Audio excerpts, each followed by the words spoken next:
Bienvenidos a un nuevo programa de Espacio San José. Hoy vamos a dejar una enseñanza pastoral para que puedan trabajar, que está basada en mi último libro, Me amó y se entregó por mí, el cual pueden adquirir haciendo clic en el link que está en la descripción. Hoy lo que vamos a ver es cómo perdonarnos a nosotros mismos, pero también cómo no hacerle trampa a Dios, consciente o inconscientemente intentar hacerle trampa. La vez pasada habíamos visto a Zaqueo, habíamos dicho que este personaje bíblico había tenido una multitud que le decía vos no podés, ¿no? Y también hubo una mujer en la Biblia, en el Evangelio, que fue perseguida por otra muchedumbre. Su encuentro profundo con Jesús es testimonio de amor, de arrepentimiento y de misericordia. La palabra, que en este caso es Juan 8, del 1 al 11, nos narra que Jesús había bajado del monte de los olivos y se había puesto a enseñar cuando unos fariseos le acercaron una mujer que había sido encontrada en adulterio. Su objetivo, más que castigar a esta mujer, era poner a prueba a Jesús, ¿no? Nos dice eso la palabra, que el objetivo de ese grupo de gente no era tanto castigarla a la mujer, sino poner a prueba a Jesús, a ver qué hacía él, porque según la ley judía debía ser apedreada. Jesús primero no les respondió, ¿no? Esa escena de Jesús escribiendo en la arena, y después dijo una frase que quedó grabada en muchos creyentes y en muchos ateos. El que no tenga pecado, que arroje la primera piedra. Todos se fueron de a poco, comenzando por los más ancianos, porque eran los que más pecados tenían, y Jesús añadió, yo tampoco te condeno, vete, no peques más en adelante, ¿no? Entonces Jesús se queda hasta el final porque él no tenía pecado, pero tampoco la condena, y la invita a irse y no pecar más. Pasa algo parecido con el hijo pródigo, que es Lucas 15 del 11 al 32. Dios ve cuando estamos rotos por el pecado, por la falta de amor, y nos invita a volver a Él. Él tiene preparada una fiesta para nosotros. Él nos perdona, nos propone volver a su casa para repararnos, para restaurarnos, y se deleita en abrazarnos y quiere regalarnos su perdón.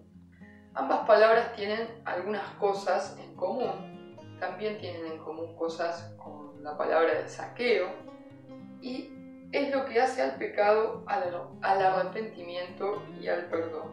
La primera cosa que tiene en común, y acá es como interesante ir profundizando, es el encuentro con la verdad de las cosas. Si quieren pueden anotar. Primer punto, el encuentro con la verdad de las cosas. El hijo pródigo le había pedido al padre la herencia y se había ido a hacer una vida licenciosa. Cuando no le quedó más que hambre y soledad, se chocó de frente con su gran verdad. No podía seguir viviendo así. Había hecho mal en irse, había hecho mal en malgastar los bienes, ¿verdad? Ver con claridad lo hizo arrepentirse y regresar. La mujer adúltera, como se conoce a este otro personaje del que habíamos hablado, también se encontró frente a la verdad. Estaba engañando a su marido con otro. Algunas veces el orgullo nos hace permanecer en el pecado, justificándonos. Por eso es bueno volver a Dios apenas reconocemos el error en el sacramento de la reconciliación, ¿no? Es importante apenas nos damos cuenta que estamos cometiendo un pecado, poder arrepentirnos e ir al sacramento de la reconciliación. Claro, hay un punto intermedio entre reconocer la falta y reconciliarnos, que es el camino de regreso, donde se presentan temores y tentaciones, ¿no? Miedos a qué nos digan otros o a qué nos diga Dios. Y la tentación a quedarnos estancados en el desamor. Es decir, ¿por qué elegí estas palabras? A ver, por un lado, si pensamos en Zaqueo, él tenía como una Él sabía que estaba pecando, que estaba haciendo algo que estaba mal, y tiene una intuición de acercarse a Jesús, ¿no? Para cambiar su modo de vida.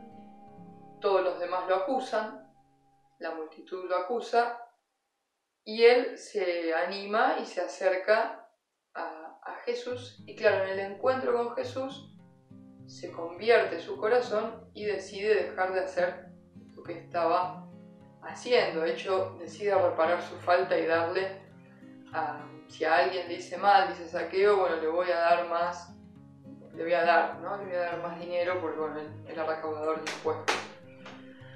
En el caso del hijo pródigo, malgasta la herencia paterna, es casi como al pedirle la herencia al padre, es una manera de decirle, para mí ya te moriste, malgasta la herencia y cuando se da cuenta vuelve arrepentido en el camino, en ese camino de regreso al padre.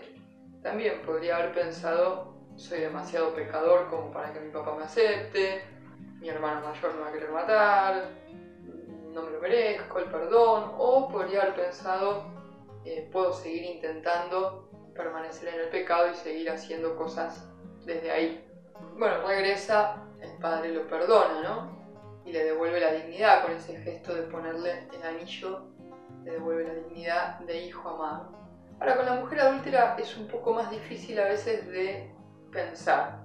¿Por qué? Porque la cultura, porque en este tiempo presente hay muchos espacios dentro y fuera de la iglesia que usan esta palabra para justificar el pecado. O sea, pareciera que hay dos bandos muy fuertes, ¿no? En un bando se encuentra solamente la mujer que cometió adulterio y en el otro bando están los fariseos que la quieren apedrear. Claro, muchos ponen a Jesús del lado de la mujer como si Jesús estuviera avalando el pecado, el desorden de amor que tenía esta mujer, esta persona. Y Jesús no lo está avalando. Jesús lo que le dice a la mujer es: yo no te voy a apedrear, quédate tranquila, no te voy a lastimar, no te voy a castigar. Y el último versículo le dice: andá tranquila, que no te voy a apedrear, pero no peques más. O sea, deja de engañar a tu marido, básicamente eso es lo que le está diciendo Jesús. Y este es un punto interesante porque lamentablemente esta palabra, incluso dentro de seminarios catequísticos donde se forman formadores, se lee hasta el penúltimo versículo, ¿no? Hasta el versículo donde dice, Jesús le dijo, yo tampoco te condeno. Bueno, y parece que hubiera terminado ahí, cuando en realidad lo que hace Jesús es primero, bueno, se van los fariseos, que eran los que la querían condenar, y Jesús le dice, no peques más, ¿no? A los fariseos también les debe decir, bueno, no pequen más, muchachos, ¿no? Como, esto es importante, porque en este tiempo parece que no se ve. Bueno, a ver, la mujer adúltera, así como pasaba con el hijo pródigo y con Zaqueo, también sabía que estaba en pecado. Los tres personajes saben que están en pecado. Ahora, ¿cuál es la gran diferencia? Que a Zaqueo no lo fue a agarrar una multitud para apedrearlo y al hijo pródigo tampoco. Pero sacando eso, son tres personajes que se encontraban en pecado y se acercan a Jesús para convertirse, o por lo menos la mujer la llevan hasta Jesús y Jesús no la condena, pero la exhorta a no pecar más. Bueno, en el camino de regreso, desde que descubrimos la verdad del pecado en nuestras vidas, porque a veces cuesta más descubrirla y a veces cuesta menos. Bueno, si vos le estás robando al pueblo como Zaqueo, evidentemente estás en pecado y es bastante notorio. Si vos estás engañando a tu marido o a tu mujer, estás en pecado y es bastante notorio. No es que no te puedes hacer el tonto respecto al pecado. Ahora, quizás el hijo pródigo, por ahí le costó más darse cuenta de que estaba en pecado. Bueno, el camino de regreso a Dios es también muy tentado a veces, porque claro, la tentación quiere que no vuelvas a Dios y que te quedes ahí, en el desamor, en el pecado. Si perseveramos, nos vamos a encontrar liberados, ¿no? Una vez que Dios nos perdona, que pedimos perdón y Dios nos perdona, en vez de sentirnos apedreados, nos sentimos liberados. luego de que se nos perdona. Si no perseveramos, podemos caer en la desesperación, en el orgullo de volver hacia atrás, ¿no? Saqueo se convirtió y todos creemos que permaneció esa conversión en él, ¿no? Que después no siguió estafando. El hijo pródigo, una vez que estuvo en la casa del padre, creemos que cambió de actitud, no creemos que haya vuelto a ser cualquiera. Y la mujer adúltera suponemos que no volvió a engañar a su marido, sino que le hizo caso a Jesús, o siguió el consejo de Jesús y le dijo, y no lo hizo más. Pero bueno, no es que lo sepamos, digo, ¿no? Porque está el orgullo de querer volver hacia atrás.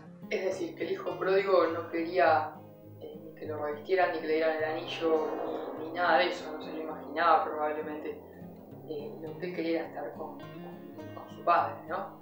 Cuando uno está bien en un lugar o con alguien, o en un espacio de iglesia y se va, después lo único que quiere es volver.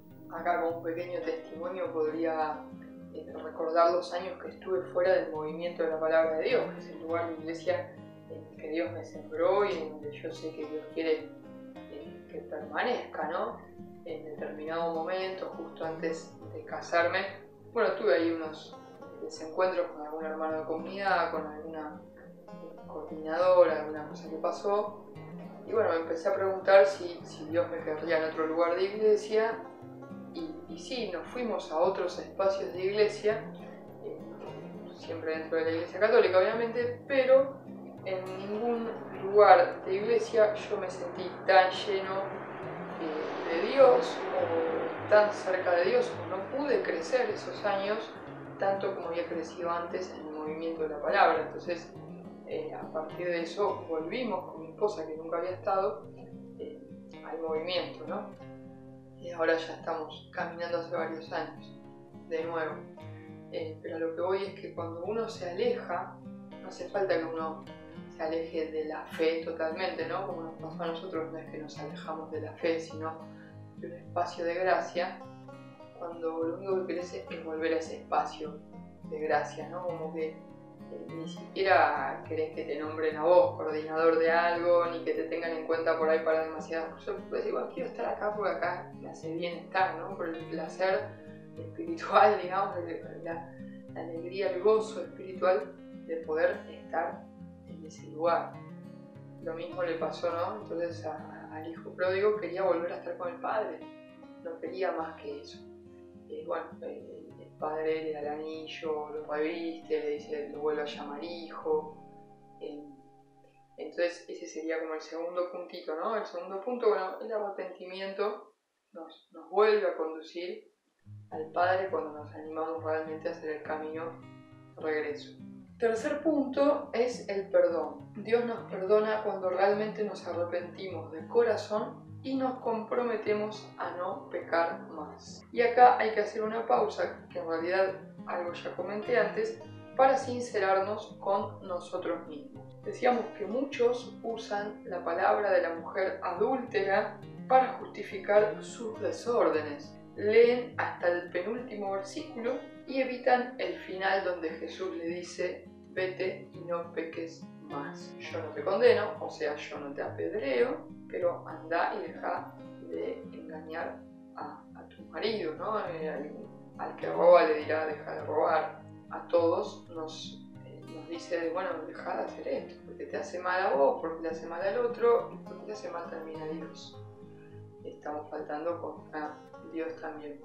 Y esto lo aclaro porque yo participé de un seminario catequístico, de hecho me recibí de catequista, y en el último año del seminario dudé si seguir o no ahí, porque había muchos desórdenes,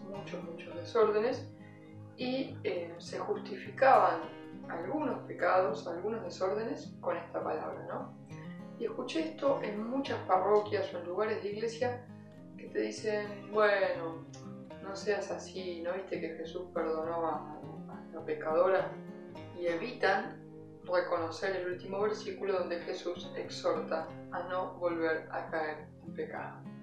Entonces me parece sumamente importante sincerarnos con nosotros mismos y no es simplemente Jesús me perdona, voy y hago de nuevo lo mismo, ¿no? Si uno vuelve a caer en el mismo pecado, tiene que volver a arrepentirse, ¿no? Esto es medio obvio. Entonces, el pecado existe, el desamor es real y no se aleja de Dios este desamor, este pecado. No podemos jugar a que como Jesús me perdona o Jesús no me condena, por eso hago lo que quiero. Porque en realidad nos terminamos condenando a nosotros mismos, ¿no? Muriendo en el pecado, como dice Juan 8:24, muriendo en el pecado. No podemos, por un lado, reconocer lo malo y por el otro hacer de cuenta que no pasa nada, ¿no? Un coordinador de una parroquia en su momento, que él estaba en una determinada situación, me decía, pero no pasa nada, ¿no viste que con la mujer adúltera no pasó nada, no leíste la palabra esa? Los que piensan así reconocen que hay un pecado, reconocen que hay un desorden, una falta de amor, pero lo siguen haciendo justificando que Jesús no apedreó a la mujer, ¿no? Eso es jugar con el amor de nuestro Padre, ¿no? Sencillamente. Entonces, si el hijo pródigo volvía a la casa paterna y después de eso traía a las prostitutas de la otra ciudad, estaba jugando con el perdón del padre, con el amor del padre. De hecho, yo tengo la idea de que el padre recibió al hijo pródigo porque vino arrepentido. Si hubiera venido con las prostitutas de la otra ciudad, si hubiera venido con todos los desórdenes de la otra ciudad, bueno, en la casa del padre no se puede entrar con estos desórdenes. El perdón de Dios nos purifica, nos limpia, nos renueva y nos da la fuerza para no volver a caer en el pecado, en la falta de amor. Entonces hay que dejar de jugar a estos extremos de soy un pecador o soy un pecador tirapiedras, ¿no? Como que son los dos extremos. Es decir, bueno, hago lo que quiero porque total Jesús perdonó a la mujer adúltera. O el otro pecado es, bueno, quiero apedrear a alguien. Es como los dos, estás mal, digamos, lo que está bien es lo que hace Jesús, que perdona, que no condena y que exhorta con amor y le dice, vete y no peques más. San Pablo nos dice que queriendo hacer el bien se nos presenta el mal. Esto lo dice en Romanos 7 del 14 al 24. Y terminamos combatiendo en nosotros, eligiendo a veces lo que en realidad aborrecemos. Por eso la ley es buena y Jesús viene a darle profundidad a esa ley. Jesús no saca la ley, le da profundidad, le da sentido. La ley judía es como decirle al nene no metas los dedos en el enchufe. Jesús no saca esa ley. Jesús lo que hace es explicarle al nene, que somos nosotros, por qué no está bueno meter los dedos en el enchufe. Entonces una cosa es la ley, otra cosa es la explicación de la ley, que no la invalida, la llena de sentido, para que no solo la practiquemos, sino que la comprendamos. Cuando nos creemos ilimitados, faltamos al amor. Por eso es justo dejarnos modelar por Dios. Pero aunque la gracia está con nosotros, vivir en el amor es una opción diaria y constante. Acá hay dos realidades que me gustaría nombrar, ¿no? Por ahí ciertos espacios de iglesia, no sé, quizás hace varias décadas, ¿no? En los 80, 90, por ahí apedreaban, ¿no? Más que explicar el porqué de la ley. Bueno, ¿por qué no es bueno hacer esto? Bueno, lapidaban a la gente. Ahora esos mismos lugares de iglesia, quizás, o muchos, directamente dejan que pase cualquier cosa. Es como se fue de un extremo al otro, ¿no? El mismo lugar que en los 80 me decía vos sos un pecador porque hiciste esto y lo otro y que pin, que pan, y me apedreaba y no me explicaba nada. Hoy me dice bueno, tranqui, vení con tu pecado que no pasa nada, estás en la iglesia. No digo que pase en todos lados, pero digo, ojo con esto, porque estamos pasando de un extremo al otro y de todas formas seguimos en el desorden del amor, seguimos pecando. Ojo con esto porque pasa muy a menudo y cada vez lo veo más y con mayor frecuencia, que dentro de la misma iglesia ni se condena ni se exhorta con amor a dejar de hacer lo que uno está haciendo mal. Y la otra cosa que quería remarcar en este mismo aspecto es que, claro, cuando yo no reconozco objetivamente el pecado del otro, también es medio una trampa para no reconocer mi propio pecado, porque si a mí me están apuntando con un arma y yo digo tengo que amarlo y no decir nada porque esa persona es hija de Dios, entonces dejo que cualquier cosa pase porque que me robe, porque soy cristiano y qué sé yo, está mal, ¿no? Y muchas veces hace que yo no pueda ver mis propias faltas, porque si yo digo, bueno, que me roben porque total, todo está bien, entonces yo tampoco voy a empezar a ver mis propias faltas de amor. Y es un círculo vicioso y se está dando mucho, al menos en algunos lugares de iglesia. Combatimos en nuestro cuerpo y en nuestra alma arrebatos de ira, de soberbia, de fanfarroneo, ¿no? Esto todos los días nos pasa a veces. Arrebatos de mentira, de envidia, de desprecio, de infidelidad. Todos los días combatimos, como dice San Pablo, en nuestro cuerpo o en nuestra alma, decisiones grandes o pequeñas que nos hacen pecar o no pecar, ¿no? Con esto del adulterio es muy loco porque Jesús dice, ustedes llaman adulterio, está la palabra, ustedes llaman adulterio a engañar a su esposo, a su esposa. Y Jesús dice, yo les digo que si miran a una mujer que no es su esposa, o en el caso del varón, o en el caso de la mujer varón, ya están cometiendo infidelidad en su corazón. Oh, ¿no? Siglo XXI dicen, ay, no, ¿qué está diciendo? Bueno, pero dice Jesús, ¿no? Le dice Jesús. Y se horrorizan porque piensan que el mal dejó de ser mal con el cambio de época. Bueno, bienvenidos a la gran verdad. Dios es eterno, su palabra es eterna. Y la realidad es que lo que estaba mal ayer sigue estando mal hoy. El pecado no deja de ser pecado porque las épocas pasen, digamos, ¿no? Jesús lo dijo bien claro. Bueno, todos los días combatimos esas decisiones de hacer o no hacer algo que nos hace caer en pecado. Combatimos y en todo salimos vencedores cuando nos ponemos bajo la custodia de Jesús, de su sagrado corazón. Cuando tomamos la armadura del cristiano, como dice en Efesios 6, y buscamos la verdad de las cosas, una verdad que no se disfraza, que es profunda. Hay que buscar la verdad de las cosas y esa verdad no se disfraza. Y si caemos tenemos la opción más hermosa que es arrepentirnos, levantarnos y volver a intentar. Pero en todo esto, hermanos, no podemos caer ni en la pereza ni en el autoengaño, ni en la comodidad de decir sigo pecando porque Dios me perdona. Dios es amor, Dios es bueno, pero Dios no es manejable, Dios no es manipulable. Si pretendemos manipular al Creador, nos terminamos alejando de Él y de nosotros mismos. No usemos la palabra para escudar nuestro mal obrar. Hay gente que cita a San Pablo con esta cita que dice no hago el bien que quiero sino el mal que no quiero, para justificar sus desórdenes, ¿no? Una vez una conocida también, yo le decía, che, pero volviste a caer en esto que te hace mal, que sabés que te hace mal, que te hizo muy mal en su momento y que te sigue haciendo mal.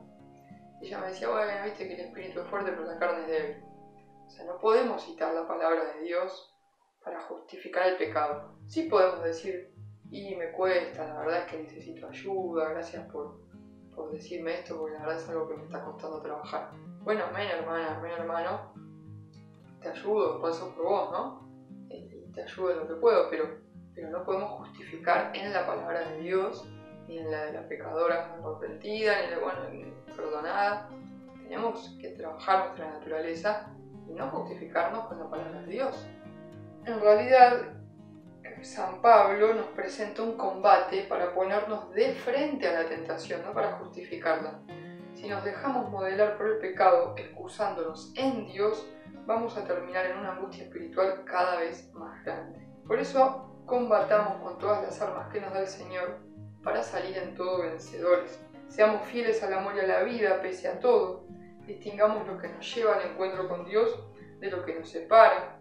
Cuidemos la vida en Dios, el alimento que nos fortalece, los sacramentos, la vida comunitaria, la alegría de ser familia cristiana que ama y camina. Cuidemos de nosotros y de los otros. eligiendo lo que es bueno para el bien común. Animémonos a renunciar en el nombre de Jesús al mal, al pecado. O sea, yo renuncio en el nombre de Jesús a todo pecado, a todo mal, al enemigo, ¿no? Y hagamos un acto de renuncia. Jesús se presenta duro con el pecado, pero no con el pecador. Aprovechemos en el buen sentido esto, no para excusarnos y seguir en el desamor, sino para convertirnos a Dios. Como a la mujer adúltera, Jesús no nos condena y nos invita a no condenar a los otros. Él quiere liberarnos del pecado que nos arrebata el alma y el corazón, ¿no? O sea que Jesús, igual que a la mujer adúltera nos dice: yo no te apedreo, pero deja de pecar. Y si comprendemos su amor y su misericordia, descubrimos que el confesionario no es un lugar de condenación, sino de perdón, sanación y liberación, donde nos es quitada la culpa. El sacramento de la reconciliación nos libera de la condena, de lo que hicimos y de lo que nos hicimos. Hoy podemos preguntarnos si logramos perdonar y perdonarnos, si nos acercamos a Jesús que nos sana, que nos libera, que nos perdona. ¿Qué heridas de tu historia siguen sangrando por el desamor? ¿Qué pecados nunca pudiste liberar en el sacramento de la reconciliación? Anímate a ser libre de la esclavitud del pecado. Que así sea.